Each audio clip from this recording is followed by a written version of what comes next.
Welcome everyone to my presentation When There's Class but Everyone's Home in Front of the PC. Practical Guidelines for Using Different Digital Tools in Teaching Humanities in Universities, Part 1. Let me start with some preliminary remarks. What is the aim of this series? The aim of this series is to present formats and tools that allow us to digitalize our classes. The aim of this episode is to familiarize you guys with screencasts and enable you to get started using one of 3 different tools. Admittedly, a great deal of the information given in this presentation is aimed at the situation at Goethe University Frankfurt. However, the core of the presentation, namely presentation of the different tools, discussion of the tools, and introduction to using the tools, is of course valid far beyond Frankfurt. Quickly about myself. My name is Nicolas Lamour and I'm a syntactician at Cecilia Poletto's chair at the Romanistics Institute in Frankfurt. I want to stress that I'm not an expert on e-learning. I'm just the type of person that likes to sometimes spend, sometimes waste his hours in front of a PC. Please let me know if this presentation contains wrong or inaccurate information. I will be happy to change it accordingly and as fast as possible. Similarly, if the presentation is not clear, do let me know. This makes only sense if what I say makes sense to you. Finally, if you happen to know about any similar initiatives, do inform me. I believe that the didactic challenges that come with this crisis can more easily be overcome if we learn from each other. So without further ado, let's get started. What I want to discuss with you guys today can be seen on this roadmap. So first, I'm going to give a little introduction, and I'm going to do that by discussing a list that was published by our media department called Studium Digitale. I will explain why maybe we are not so happy with that, and I will suggest a different approach. Then I will warn about copyright. Before we finally head on to what is really important, namely screencasts. What are they? How do we produce them? And how do we make the files accessible to students? We will mainly focus on 3 different tools that I have chosen because I believe that it is plausible that lecturers will use them. These tools are Microsoft PowerPoint, the Xbox Game Bar, and finally the more advanced tool is the Open Broadcaster software. Using the suggestions and the guidelines available. In our case in Frankfurt, the media division, Studium Digitale, has published a list of software and tools on the web. Since this link was not really distributed to everyone, I reproduced it here so that people who are interested in that can have a look at it. Now, this list is structured according to different scenarios. They distinguish 4 different scenarios, namely recording a class without students and making it available, live streaming a class, 4 different formats for seminars, tutorials, and internships, and finally oral exams. The authors of this list had certainly good intentions, but there are some problems with it. First, the list is not well structured, which makes it hard to work with it, even more so if you are inexperienced with e-learning. Second, the list offers suggestions to replace proven teaching formats based on physical attendance. Yet, it is quite questionable in my opinion whether forms of digital teaching and learning which are available to us have the capacity to do so in the first place. I would like to invite you instead to change perspective. I suggest we should first take a look at the possibilities offered by digital teaching forms and then use that as a starting point to reflect on how to use them and to what end. This will probably require us to change the programs we teach, but also in absence of any fruitful alternatives, I would like to see that as a chance. In brief, instead of trying in vain to reproduce traditional and well-tried formats through a different medium, we should start from fresh in order to get the most out of the digital possibilities. In this presentation, we will deal with so-called screencasts. I will not focus on detailed instructions on how to produce those. Rather, I intend to do the following. 1. Provide an overview of selected tools. I have chosen 3 tools of which I think it is plausible that members of our university will be able to use them. Second, discuss the pros and cons of these tools. And third, show how to take the first steps with these tools. The ultimate goal of my efforts here is to put you in a position from where you can start playing around with these tools and to explore their possibilities. Why screencasts, you ask? Wouldn't video conference systems be better suited to our goals? Yes, indeed. Video conferencing systems would allow us to move our beloved teaching formats and techniques into the digital realm without having to adjust a whole lot. However, we do face pretty real and pretty practical problems. According to the media department of the Goethe University, we do not have enough resources to allow all of our university courses to take place in virtual classrooms. Be aware that this is not an abstract problem. Currently, we do not have more than 47 slots such that people can communicate simultaneously via our video conferencing tool Video. Couldn't we just use some free alternative such as Skype, Viber, or WhatsApp? No, we can't, because these applications, similarly to file hosters such as Dropbox and OneDrive, are problematic with respect to data privacy, and we are in fact not allowed to use these programs. Before we move on to the actual core of this presentation, namely screencasts and the tools we need in order to create them, I want to take a moment and remind you all to obey the copyright. Be aware of the fact that all preventive measures against copyright violations should be followed. In case your screencast contains elements protected by copyright, and this includes pictures and text as well, it is recommended to make it available only to students. If you cannot guarantee that only students access this screencast, please refrain from using those elements. After all, we do not want to add an economic crisis to the ongoing health crisis. Now, screencasts. What is a screencast? In the narrow sense of the term, a screencast means to broadcast your own screen as a video. In principle, anything displayed on your screen can be broadcasted. That includes websites, presentation, PDFs, Word files, and a whole bunch of other things. With a microphone or a microphone built within your webcam, you can add comments to what you show. With a camera then, you can also add images, for instance, of the person producing the screencast. An example of particularly popular screencasts are those by semi-professional PC gamers that use them to share their gaming experience with their subscribers. A screencast can be used live, that is synchronous, or not, asynchronous. Synchronous means a screencast is recorded and simultaneously broadcasted for the users. This is also known as live streaming.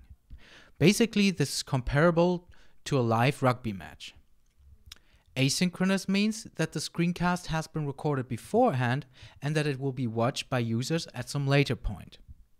It is important to point out that screencasts are not interactive per se, but they can be included in interactive media.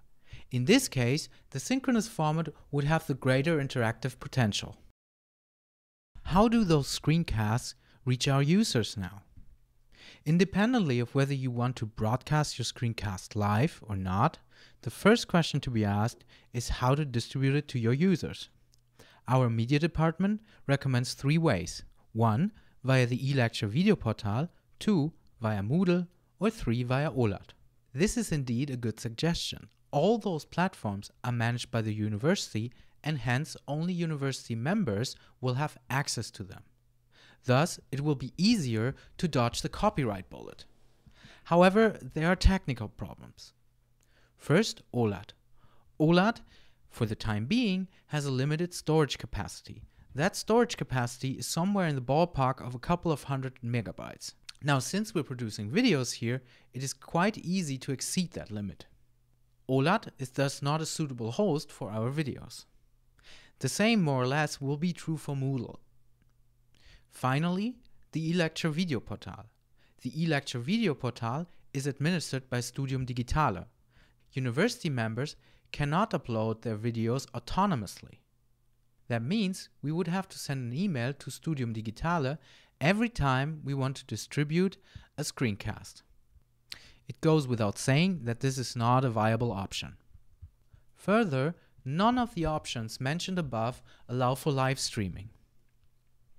In principle, you could host your screencast on an external server if all copyright requirements are met and all privacy requirements are met. However, not every one of us has their private web space. One possibility to host screencasts and videos more generally is Goethe University's video portal MediaSite. MediaSite is accessible via your HRZ account. Primarily, the platform is intended to be used in conjunction with MediaSite Desktop Recorder 2. However, it can also host screencasts and in fact all sorts of videos created with other software.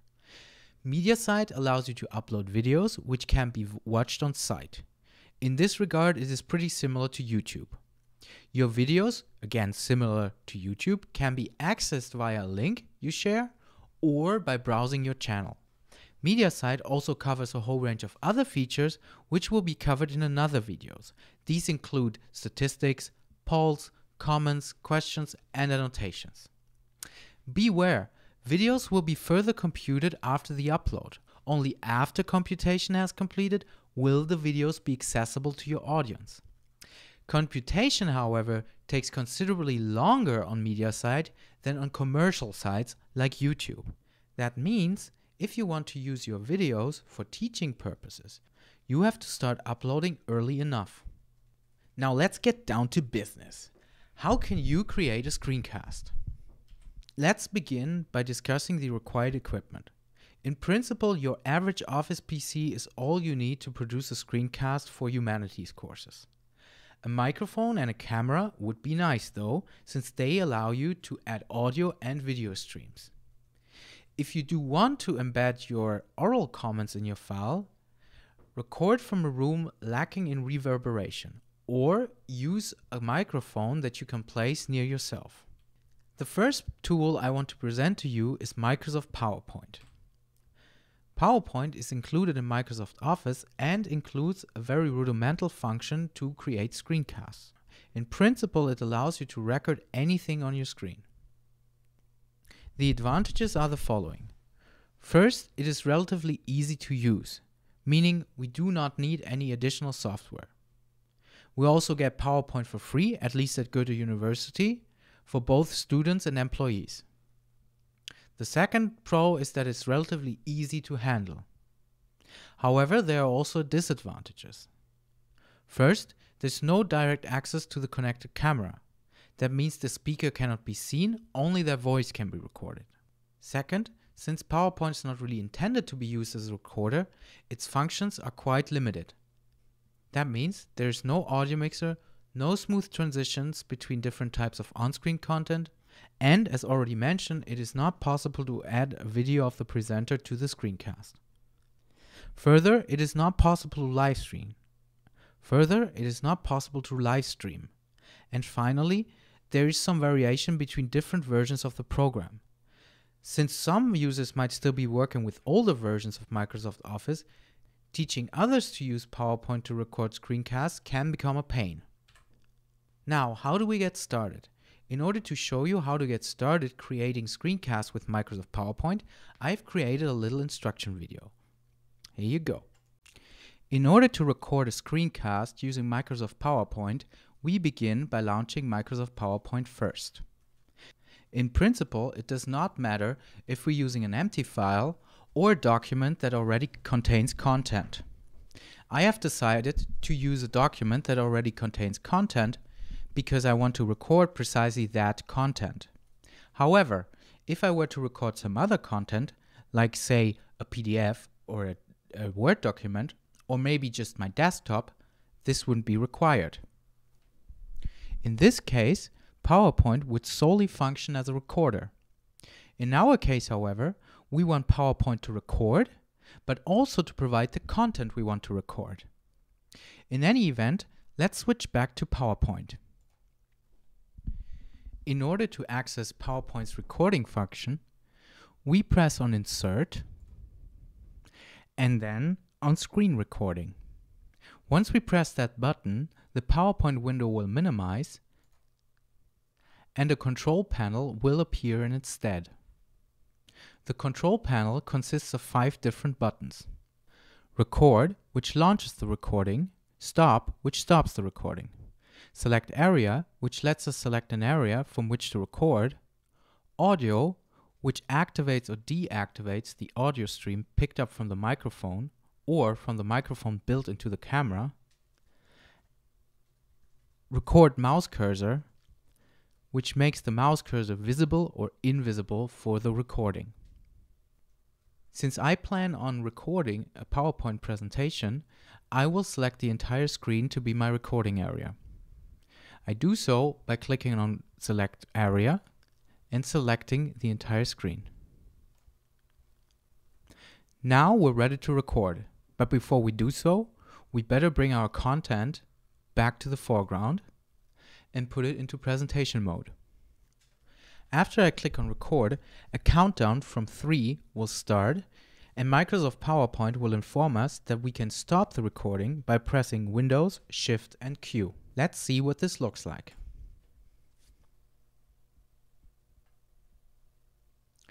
Now we're recording and we can move freely through our PowerPoint presentation and give our audio comments just as we would in a real presentation.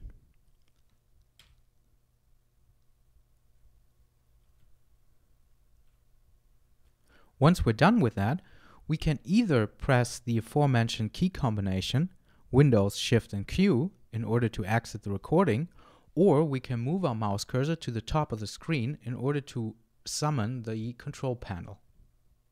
Here we see that we have in fact another option, namely to pause the recording. For the moment, however, we're done and we're going to finish the recording. Where does PowerPoint save the recording? Well, it inserts it directly into the PowerPoint presentation we use to trigger the recording. Look closely, this is not the first slide of my presentation, it is in fact the recording. You can recognize this by the progress bar and the play button at the bottom of this slide, and by the fact that when you drag it around, the original first slide comes to the foreground. In order to export this recording, just press on it with the right mouse click and select Save Media As. This will summon the usual saving dialog, which allows you to give a custom name to your recording and to save it in a custom place. After we have seen how to create a screencast using Microsoft PowerPoint, it might be interesting to see what such a screencast looks like. To this end, I have created another video. In order to provide you with an example of a screencast created by PowerPoint, I have chosen to present you with the first part of a talk I held in Cecilia Poletto's syntax colloquium last semester. This is basically the main puzzle of my dissertation. Enjoy! Agreement in D, N and N constructions.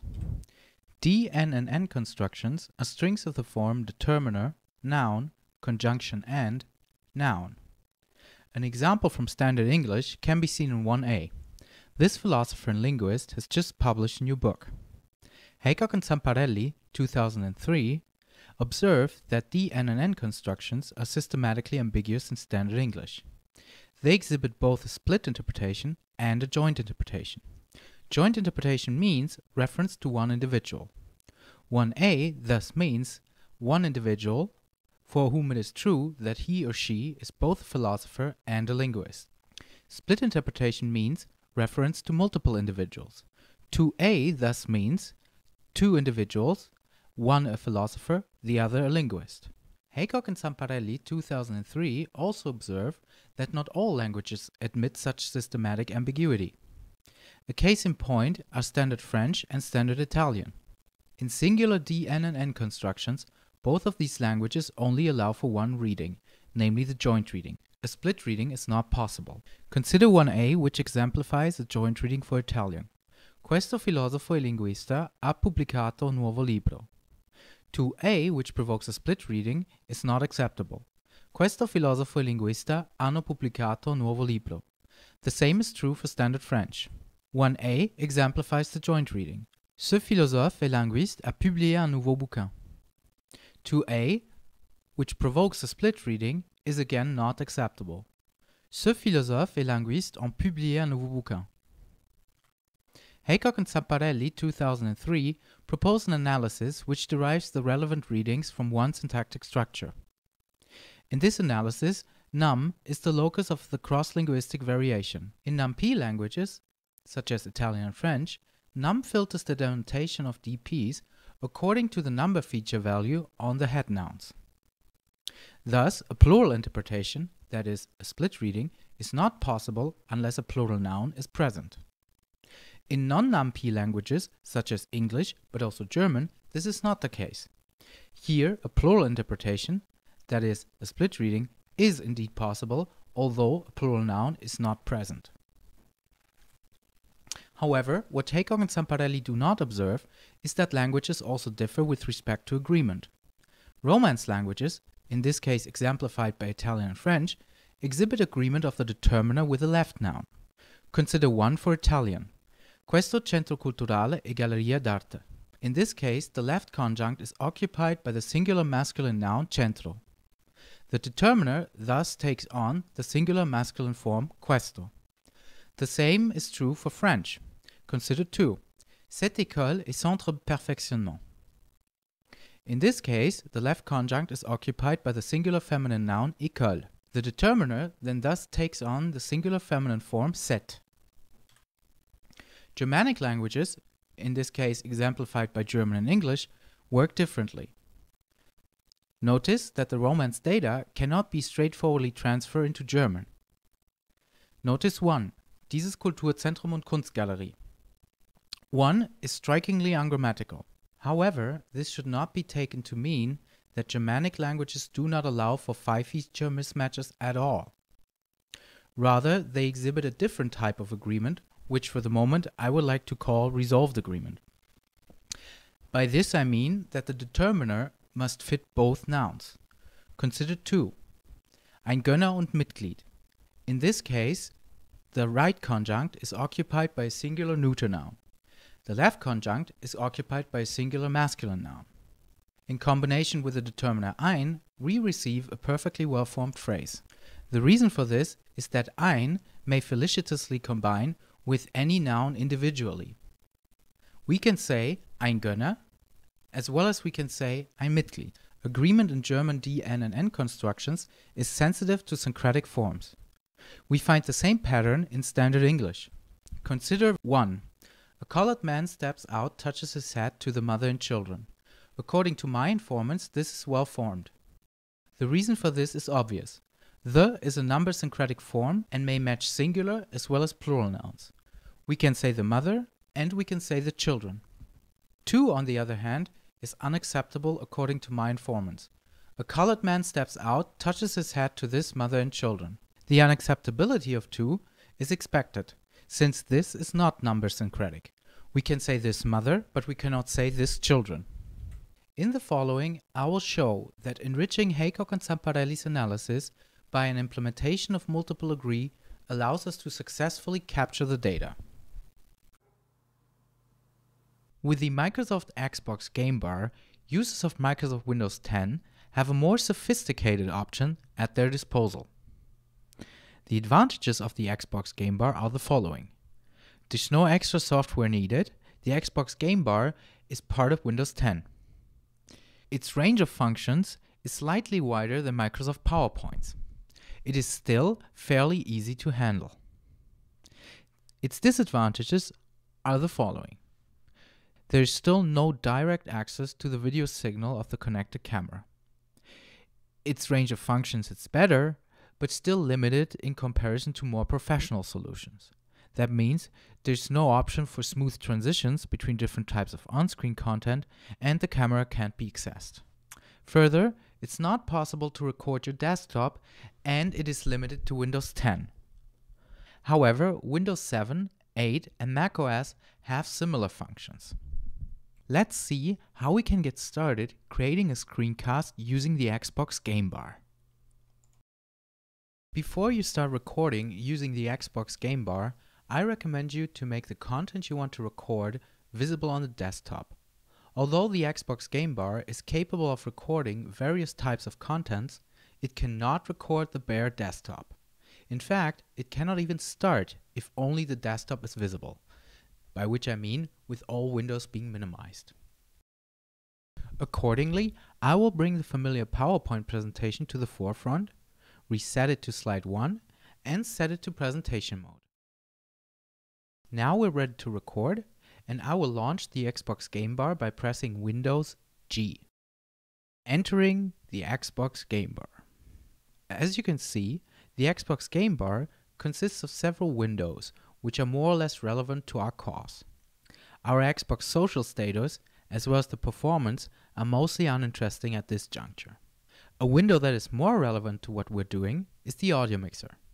The audio mixer can come in handy if you're planning on recording multiple sound-emitting contents. The audio mixer allows you to moderate between different audio sources, less to create gibberish. The most important element for the time being is this little capture panel here. Amongst others, it contains the buttons Start Recording and Turn Mic Off. Start Recording allows us to launch the recording, while Turn Mic Off allows us to turn our microphone on and off. The other two buttons, Take Screenshots and Record Last 30 Seconds, are not relevant to us right now. If we're ready to start, we click on Start Recording, which will make a little remote control appear. This remote control will remain active when we exit the Xbox Game Bar and allows us to remain in control of the recording. It will not be visible on the recording itself. In order to produce our screencast, we hit Escape to leave the Xbox Game Bar and access our presentation. Just as before, we can now begin our presentation, browsing through the presentation and giving our talk. Once that's done, we hit Stop. Windows proceeds to signal the creation of a new recording by this notification bar. In order to access our recording, we click on the notification, which will open the File Explorer. Do not panic if you miss this opportunity. You can simply relaunch the Xbox Game Bar and access your recordings via the gallery. Here you can administer, by which I mean rename and delete your recordings, and you can open the File Explorer to access the files directly. In case the gallery is not visible on your Xbox Game Bar, you can activate it by clicking on Overlay menu and hitting Gallery. Since a screencast recorded with the Xbox Game Bar does not differ substantially from a screencast recorded with Microsoft PowerPoint, I have decided to skip the example and move on to the next tool. The next tool I want to present to you is the Open Broadcaster software, or OBS for short. OBS is an open source and thus free software with a wide range of functions that allows us to create screencasts. There's no need for a license. That means that students can generally use it too, and we don't have to worry about providing them with a license. Everybody can work using the same version of the software, which makes it far easier to assist and tutor others using OBS. Further, there's a wide range of functions. Those include sound mixing, the possibility to switch smoothly between different types of on-screen content, to integrate the video stream of the camera into the screencast, and many others. Also, live streaming is supported out of the box. However, it is not entirely clear how OBS interfaces with the solutions proposed by universities. The only disadvantage of OBS I can think of at the moment in comparison to the other tools is that its learning curve is considerably steeper. What does a screencast recorded with OBS look like? In order to answer that question, I prepared another video for you. Enjoy! In order to demonstrate the screencasting capabilities of OBS, I have decided against showing you the same presentation all over again. Not only would this be quite boring, we would also miss out on the opportunity to see some of OBS's strengths in action. I have mentioned before that OBS is particularly good at switching between different types of contents. In order to capture this, I have chosen to walk you through some slides I have prepared for a course of mine. The name of the course is Corpus Linguistik für Romanisten. In this session, I want to introduce my students to the corpus interface sketch engine. I also want to teach them on how to use a particular method of querying the corpora in sketch engine, namely via CQL. Enjoy! Welcome back everyone to Corpus Linguistik für Romanisten. Today I want to introduce Sketch Engine to you. Sketch Engine, much like the ring from Lord of the Ring, can be understood to be one interface to rule them all. Now, what does that mean? Sketch Engine is a corpus interface that unites corpora of well over 500 languages under its roof. So, Sketch Engine is not a corpus in itself, it is rather a means by which we can access all kinds of different corpora. The types of corpora are also very diverse. Sketch Engine features corpora such as child corpora, simple web corpora, parallel corpora, learner corpora, and even specialized corpora that contain certain types of professional language.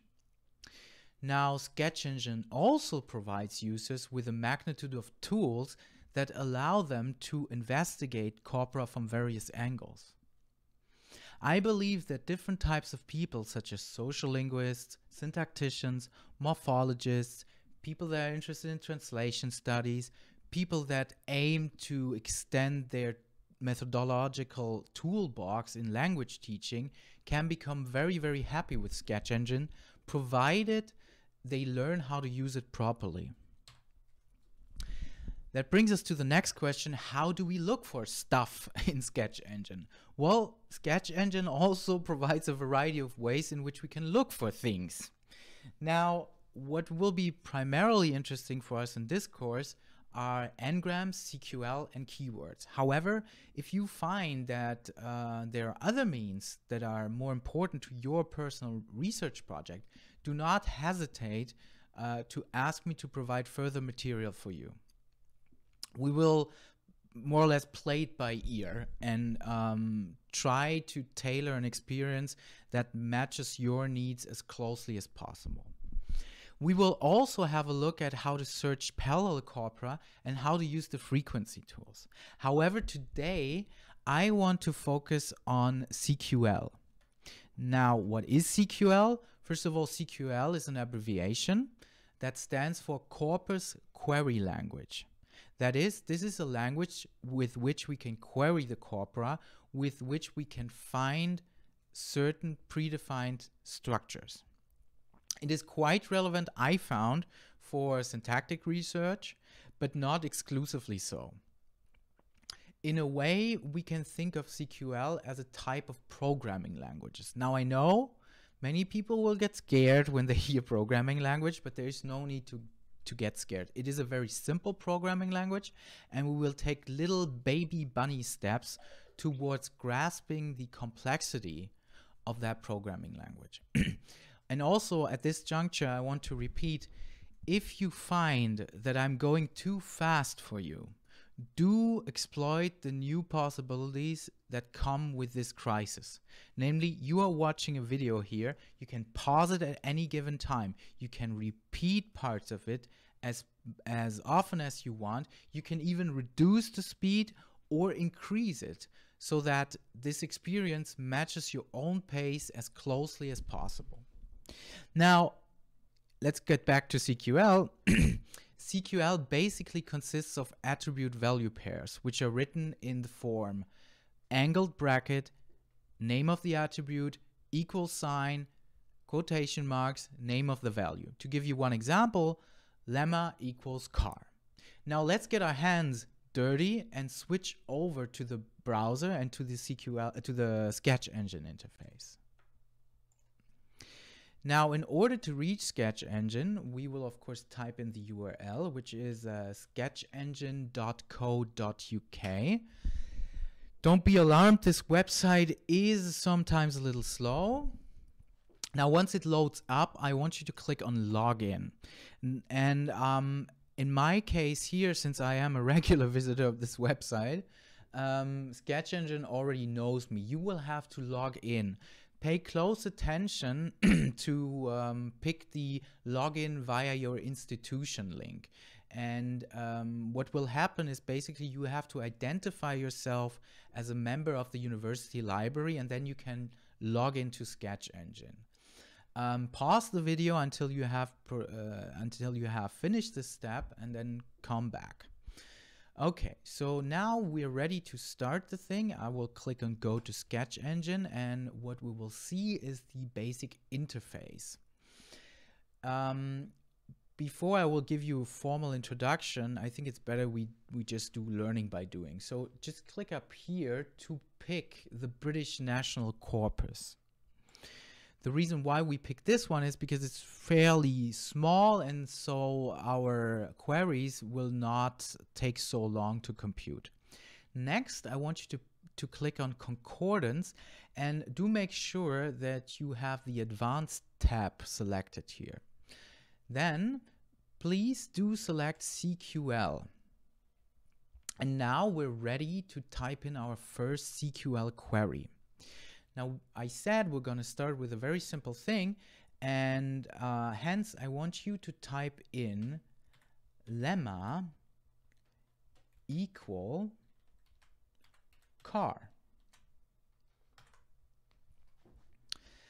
Once you've done that, and pay close attention that you write it exactly as I did, because after all, it is a formal language. That means leaving out a quotation mark or not decides whether this string is acceptable or not.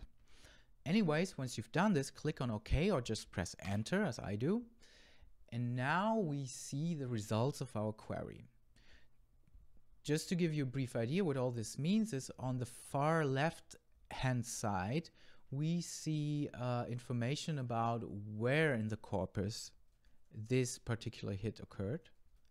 Then a little bit further to the right, we see the left context of the hit. In the middle, we see the hit, the so-called quick itself. And on the right, we see the right context. Now, this is not very readable for human beings. And if you want to know more about the context in which this instance of the lemma car occurs, just click on the quick, and you will present it with a more humanly readable form. Now we see what our query did, namely it looks for different word forms of the lemma car. In English, these are basically two word forms, namely the singular of the noun car and the plural. Now let's switch back to our PowerPoint presentation and turn to you. Now it's your turn. What I want you to do is first, please do look for occurrences of the lemma fellowship. Then you need to get a little bit more creative. I want you to look for occurrences of the string of lemmas read fellowship. And then finally, I want you to look for occurrences of the lemma book. In order to show you how to record screencasts using OBS, I have prepared one last video. Enjoy! Before we can create our first screencast using OBS, we have to navigate to the homepage obsproject.com. After we've chosen the appropriate installer for our system, downloaded it, and installed it, we can finally launch the application. The interface of OBS is structured in the following way. The middle of the screen is occupied by the preview. This will show you later what you're about to record. The lower part of the screen is partitioned into 5 different panels. From left to right, those are scenes, sources, the audio mixer, scene transitions, and controls. The panel scenes allows you to configure different types of media setups and to switch smoothly in between them. For instance, you could have one scene that shows a PowerPoint presentation and the video stream from your camera, and another scene that shows your browser. Scenes then allows you to smoothly and quickly switch between those two setups. In order to configure the transitions between these scenes, use the Scene Transitions menu. Sources are what define scenes. They contain what you want to record. Next to sources, we find the audio mixer, which allows us to moderate different types of audio inputs that might be emitted from our sources.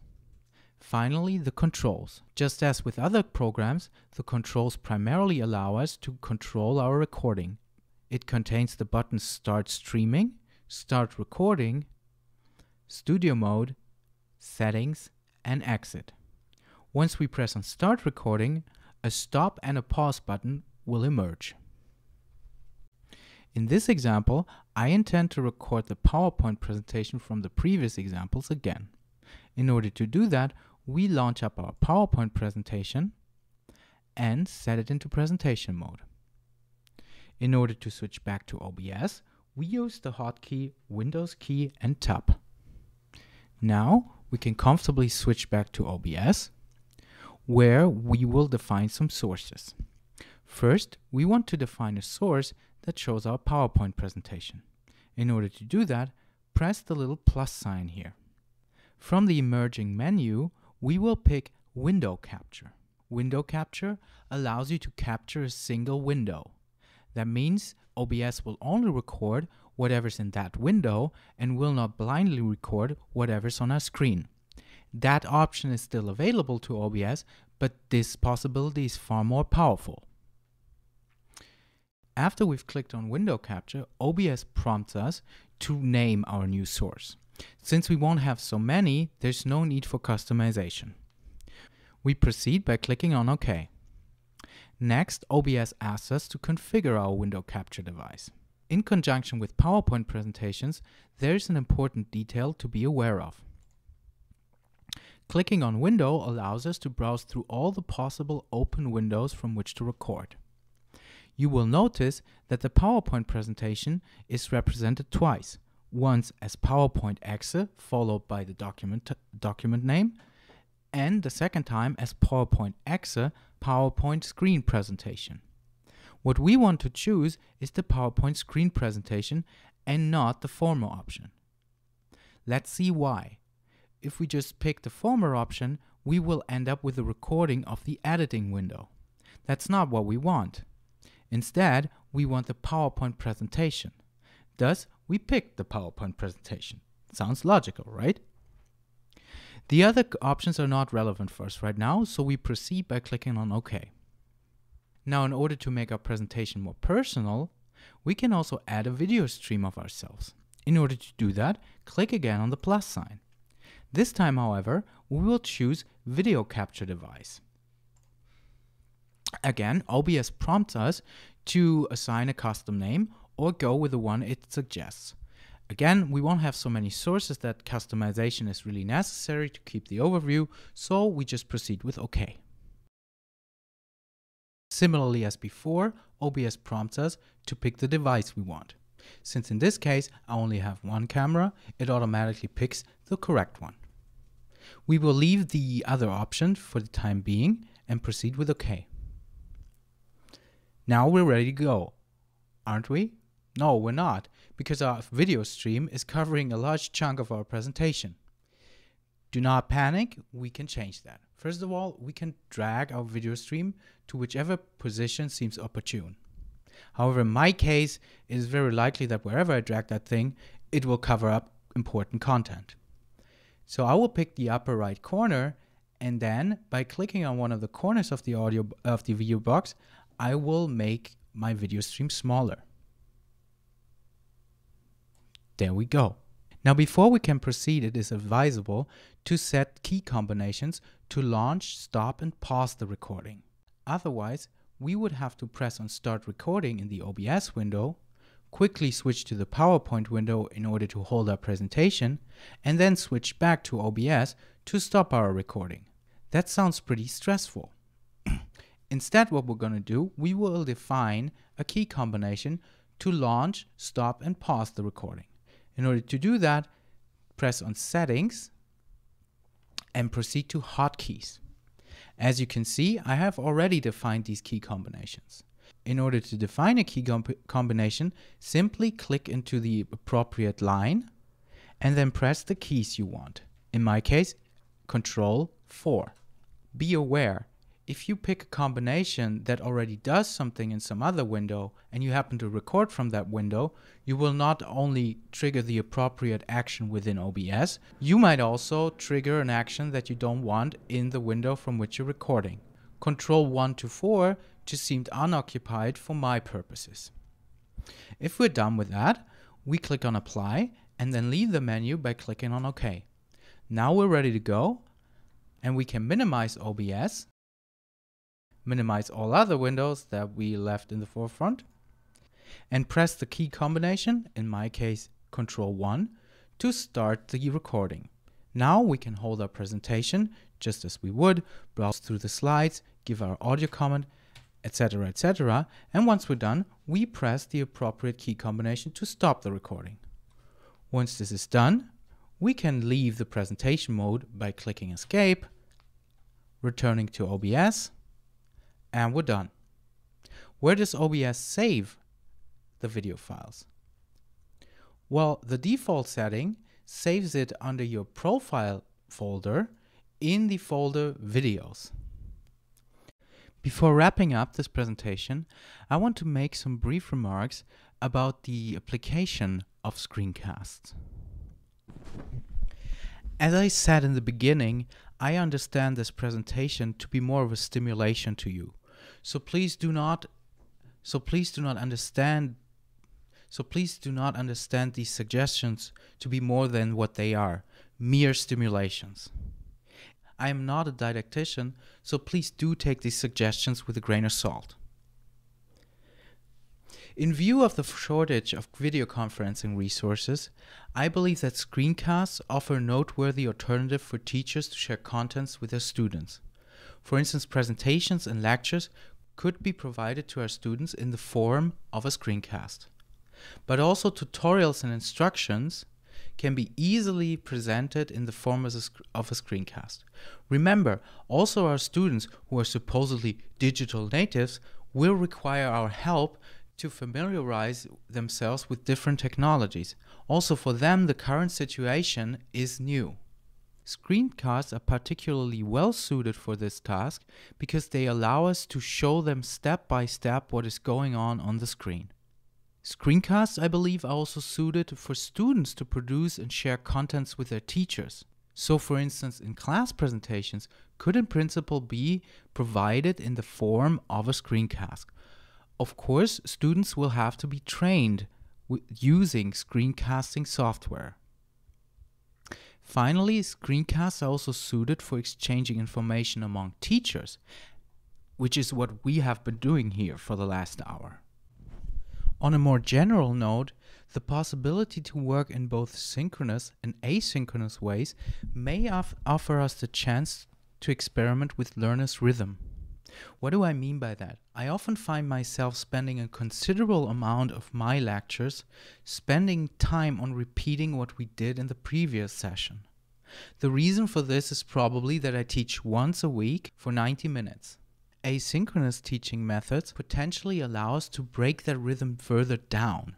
That means we can spread the workload over the entire week, thereby minimizing the steps and at the same time constantly involving students with the contents of the course. Whether or not this leads to better results remains to be seen, but screencasts are one component we can use to explore that idea. Where could we go from here, and what questions were left open? Now, one question that we have only partially answered is the question of how to distribute our screencasts. At least for Goethe University, we have a partial answer to this, namely the MediaSite portal. However, we have seen it does not provide us with the possibility to live stream, and it is not suited to accommodate students' screencasts. If you are looking to do either of those things, we have to think harder to come up with an alternative. For the moment, I haven't found any, except for YouTube, of course, which might or might not be problematic in terms of privacy protection. In terms of Outlook, I believe that if you want to make screencasts part of your didactic repertoire, it might also be wise to further look into video editing.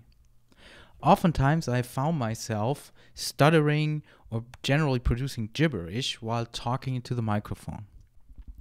Video editing makes handling these cases far easier. Also, it substantially reduces the desire in yourself to throw your PC against the wall. Thank you for bearing with me for all that time, and I hope you've been able to benefit at least from some parts of this presentation. Before you leave, I want to quickly thank 3 people. First of all, Dr. Frank Estelmann, with whom I developed the idea for this presentation. Also, Irene Kaloy, who helped me translating this presentation into English. And Ruby Sleman, who did the proofreading for the downloadable version of the PowerPoint. Thank you very much, and see you next time.